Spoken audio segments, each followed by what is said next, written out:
Friends, இன்னைக்கு நம்ம பார்க்க போகிற ரெசிபி என்னன்னு பார்த்தீங்கன்னா பன்னீர் கட்லெட்ஸ் தான். ரொம்ப சூப்பரான evening snacks starter recipe.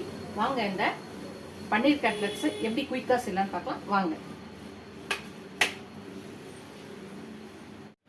Friends, இன்னைக்கு நம்ம பன்னீரை வச்சு ஒரு கட்லெட் செய்ய போகிறோம். வாங்க இந்த பன்னீரை நல்லா தூளாக இது பண்ணிக்கலாம். அது நீங்கள் துருவியோ இல்லைன்னா கையில் இது பண்ணியோ மேஷ் பண்ணியோ எடுத்துக்கலாம்.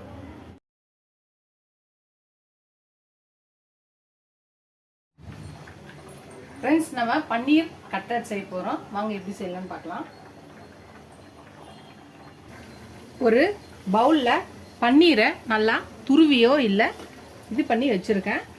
இதில் பொடியாக நறுக்கின வெங்காயம், பெருசாக இருந்தால் 1, சின்னதாக இருந்தால் 2. கேரட்டும் அதே மாதிரி தான், பெருசாக இருந்தால் 1, சின்னதாக இருந்தால் 2. பச்சை மிளகாய் 2. கேப்சிகம் இருந்தால் கேப்சிகம் கூட நீங்கள் பொடியாக நறுக்கி போட்டுக்கலாம். இப்போ என்கிட்ட இல்லை, அதனால் நான் போடலை. பொடியாக நறுக்குன கொத்தமல்லி, 1/4 கப் அரிசி மாவு போட்டுக்கலாம். இதுக்கு அளவான தேவையான உப்பு போட்டுக்கலாம். 1 ஸ்பூன் போட்டிருக்கேன்.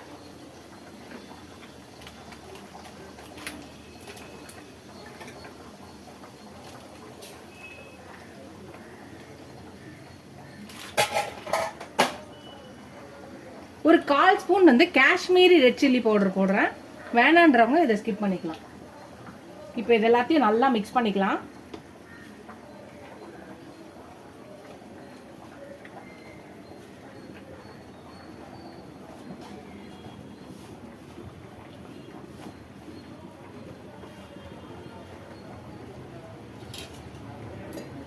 இப்போ நல்லா பிசைஞ்சிட்டு இப்போ கொஞ்சம் கொஞ்சமாக தண்ணி தெளித்து நம்ம பிசைஞ்சிக்கலாம்.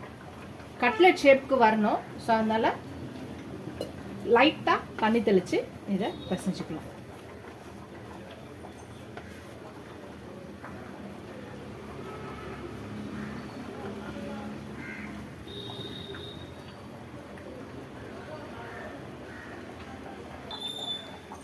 இப்போ நம்ம நல்லா இந்த மாதிரி உருட்டிட்டு கையில் வச்சு இப்படி ஃப்ளாட்டாக தட்டிக்கலாம். கட்லெட் ஷேப்பு, டிக்கின்னு சொல்லலாம், கட்லெட்டுன்னு சொல்லலாம். ஸோ இந்த மாதிரி எல்லாத்தையும் நம்ம உருட்டிக்கலாம். நம்மளுக்கு எந்த சைஸ் வேணுமோ அந்த சைஸில் நல்லா தட்டிட்டு நம்ம கட்லெட் ஷேப்புக்கு இதை நம்ம உருட்டி தட்டிக்கலாம்.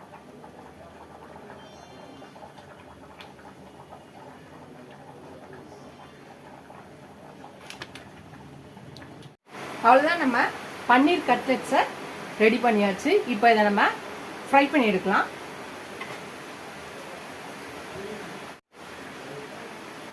நம்ம இப்போ ஷாலோ ஃப்ரை பண்ண போகிறோம். நீங்கள் டீப் ஃப்ரை பண்ணுறதா இருந்தாலும் பண்ணிக்கலாம். இந்த மாதிரி ஒரு பேன் எடுத்துக்கலாம், இல்லை தவா தோசைகள் எடுத்துக்கலாம். எடுத்துட்டு லைட்டாக அப்படியே எண்ணெய் போட்டுக்கலாம். இப்போ நம்ம செஞ்சு வச்சிருக்க இந்த கட்லெட்ஸை இதில் வைக்கலாம். ரொம்ப சிம்பிள், ஈஸியாக செஞ்சிடலாம் இந்த ரெசிபியை. நீங்கள் இதை ஸ்டார்டடாவோ இல்லை ஈவினிங் ஸ்நாக்ஸு கூட இது நீங்கள் செஞ்சு தரலாம்.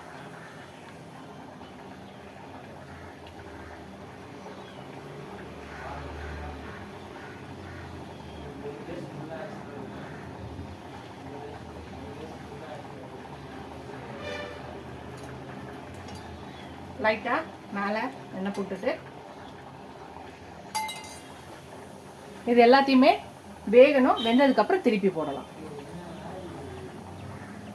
ஃப்ரெண்ட்ஸ், நம்ம கட்லெட்லாம் இது பண்ணி வச்சு இப்போ திருப்பி போட்டுடலாம். எல்லாத்தையும் ஒரு பக்கம் எல்லாம் வெந்துருச்சு. எல்லாத்தையுமே நம்ம திருப்பி போட்டுடலாம்.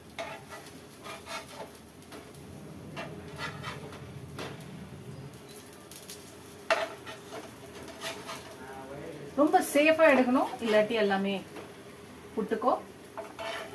நம்ம விளையாட்டெல்லாம் இந்த குக்கிங்கில் இந்த மாதிரி ரெசிபி செய்யும்போது நம்ம ட்ரை பண்ணக்கூடாது. அப்புறம் கஷ்டப்பட்டு நம்ம செஞ்ச எல்லாமே சொதப்பிக்கும் ஃப்ரெண்ட்ஸ். அதுதான் எல்லாமே ஒரு பக்கம் வந்துருச்சு. இந்த பக்கமும் வேகட்டும். வெந்தோடனே நம்ம எடுத்துட்டா நம்மளோட பன்னீர் கட்லெட் ரெடி ஆகிடும். வாங்க வெயிட் பண்ணலாம். ஃப்ரெண்ட்ஸ், அவ்வளோதான் நம்மளோட பன்னீர் கட்லெட்ஸ் ரெடி ஆயிடுச்சு. ரொம்ப ஹெல்த்தியான, ஈஸியான, டக்குன்னு குயிக்காக செஞ்சுக்கூடிய ஒரு started recipe, evening snacks recipe. எப்படி வேணாலும் நம்ம செய்யலாம். நீங்கள் மதியம் லஞ்சுக்கோ இல்லை நைட் டின்னர் கூட நீங்கள் இதை ஸ்டார்டடாக யூஸ் பண்ணிக்கலாம். இல்லை பசங்களுக்கு ஈவினிங் ஸ்கூல் விட்டு வர்றதுக்கோ இல்லை நம்ம இதை ரெடி பண்ணி வைக்கலாம். அவ்வளோதான், ரெடி ஆயிடுச்சு. அடுப்பு ஆஃப் பண்ணிடலாம். அவ்வளோதான், பாருங்க நம்மளோட பன்னீர் கட்லெட்ஸ் ரெடி ஆயிடுச்சு. இதை நம்ம சர்வ் பண்ணிடலாம். ஒரு பிளேட்ல நான் வந்து சாஸ் வச்சிருக்கேன்.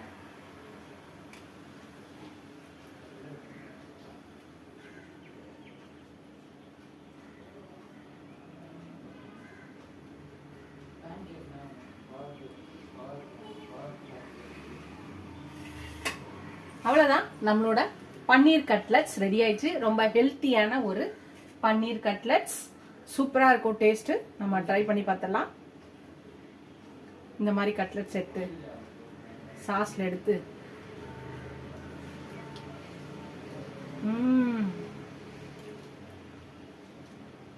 சூப்பராக இருக்கு. நீங்களும் ட்ரை பண்ணி பாருங்க. ஒரு ஹெல்த்தியான குயிக்கான ஒரு ஸ்நாக்ஸ் ரெசிபி, ஸ்டார்டர் ரெசிபி, இந்த பன்னீர் கட்லெட் ட்ரை பண்ணி பாருங்க. ட்ரை பண்ணி பார்த்து எப்படி இருக்குன்னு சொல்லுங்க. இதோட அடுத்த ரெசிபியில் பார்க்கலாம். டாடா பாபா ஃப்ரெண்ட்ஸ்.